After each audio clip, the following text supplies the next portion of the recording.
watching the NBA and OKC. I'm Mike Sherman, sports editor of the Oklahoman, and I'm talking NBA playoffs with our man for all things NBA, Mike Baldwin. Mike, the conference playoffs are narrowing down to the end. The team with the best record in the league, the team with the MVP of the league, is one loss away from elimination. Then you got the Lakers-Nuggets series tied. I want to get your thoughts on what we've seen in the NBA playoffs, so let's start here. Most likely to win it all, Lakers, Nuggets, Magic, or Cavaliers? Well, I would go with Lakers just because they would have home court on Orlando if Orlando holds on. They've been schizophrenic, but they've won every must game they had to have, which I feel like tonight, Game 5 is the must game for them because even if they lose 6, they'd be tough to beat in Game 7 at home, as they've shown with Houston and some of the other tough games. That I would have to pick Lakers out of those. Magic, they're the kind of team that I've heard other analysts say, they're hard to kill, but they don't have a killer instinct. They let you hang around, but yet they've made a lot of big plays. They've been a lot of fun to watch. And the one thing that I've heard Barry Trammell, our colleague, and others say on the radio and here in the office that I think is true, there has been so much drama coming down to the last shot. There may have been, 3 or 4 in the NCAA tournament. We always talk about March Madness, how great it is. These NBA playoffs, starting with the Boston-Chicago series, going all the way through, you've had at least 15 to 20 games to where when there's 20, 30 seconds left, you don't know who's going to win. So it's been good entertainment. The only thing so far that I think is curious and is the big topic around the league is you got to love these puppet commercials with LeBron and Kobe. I got my 3 cookies and my 3 rings, and I can do a triple-double and all that. Everybody said they're pushing LeBron-Kobe finals, LeBron-Kobe, LeBron-Kobe. Well, now it's looking like there may not be a LeBron-Kobe finals. It's not over. The Cavs have 2 of the last 3 at home. If they could somehow win Game 6 in Orlando, they might be able to come back. But matchup-wise, they have not matched up well, and Orlando's had an answer. But that's the interesting thing. From the get-go, we said Kobe, LeBron in the finals. One of them is in big trouble. The other one should get through, but it's not a slam dunk because the Nuggets are playing well. Okay, speaking of those guys, most valuable player of the playoffs so far? I would go with, that's a tough one. I would go with maybe Carmelo or Chauncey on Denver. Either one of those just because they've been so consistently good. You could go with a guy like Kobe, but Kobe's had some clunkers. You could go with LeBron, but he's had some clunkers, some bad fourth quarters, which is why they're in the hole. Turkoglu, if you pick him on Orlando, he's had some really bad games, especially in the first and second round series. He was up and down. Rashard Lewis has hit some big shots, but I don't know if you can name the MVP. That's why I would go with a Nuggets player, probably Carmelo. I think it's his coming out party this year. He's showing he's a true superstar. He had a clunker last game, not Dwight Howard? Dwight Howard made a strong case here at the end. I don't think he gets the ball enough and scores enough in the paint, but he's got a good defensive presence. He's definitely in the talk.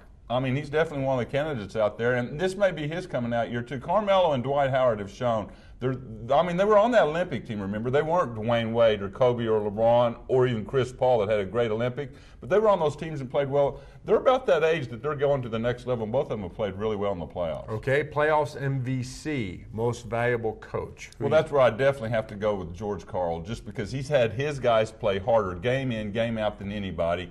Van Gundy's a close runner-up, but remember he had the deal with Howard in the previous series where Howard all but called him out, and everybody said this could be his death now. He's going to get fired. They don't win this series. Lo and behold, here we are a week or 2 later, and they're 1 win away from the finals.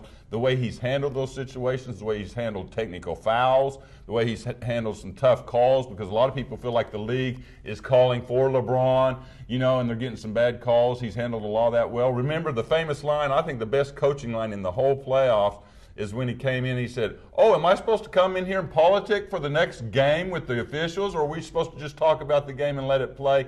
He's just got a knack for no matter what happens out there to throw a little humor into it. I think it eases his team's tensions a little bit because they've never really been there with this group. I mean, back in the day, Orlando and Shaq and all those guys were there. But right now, I like the way he's handled his team's emotions. Sounds like you're trying to talk yourself into Stan Van Gundy. Yeah, I am. And if they get to the finals, I might have. But George Karl, you got to admit, the Nuggets have played really hard every game. They've played consistently as well as anybody in the playoffs. They threw away 2 games on inbounds passes. Yes, they did. So you're going to blame that on coaching or bad? One of them I'm definitely blaming on coaching. What, just call a better play and make sure you get it in? Or? Try to have a tall guy throwing in the ball instead of Anthony Carter. I can go with that. Okay, player you've seen in the playoffs that would be available and maybe the best fit for the Thunder. Well, the one out there, the rumors are already starting, and people around here are already familiar with him, is Birdman.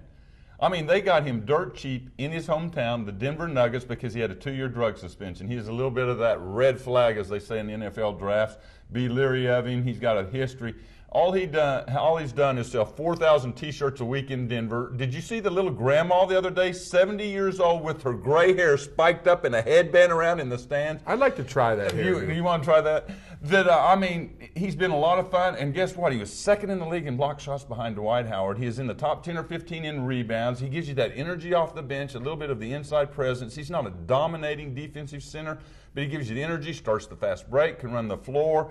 If you double off somebody and leave him open, he can dunk at home. I mean, he's not a great shooter, but I think he's been one of those unsung heroes. Him and J.R. Smith, another ex-Hornet for the Denver Nuggets, that he's out there. But there's a lot of them. You got Ariza. They say they can't re-sign two of their top young guys behind the core. Ariza's one of them. You got Turkoglu, maybe a free agent. You even got a few others out there that, I mean, J.R. Smith, I think there's an outside chance he'll even be available. You could go down the list of a lot of guys that might be available this summer. And this summer we're going to hit pretty hard. For all the draft coverage you're hearing, there's going to be some good free agents, maybe at a bargain price, that I wouldn't be surprised if Preston goes out and gets a veteran free agent.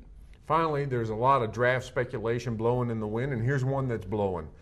There's incessant talk that the Clippers would be willing to trade the number 1 pick, which they could use to take Blake Griffin, to the Thunder if Oklahoma City was willing to take Baron Davis and his contract, which will pay him $54 million over the next 4 seasons. Mike, deal or no deal? No deal. Baron Davis, I don't know if cancer's too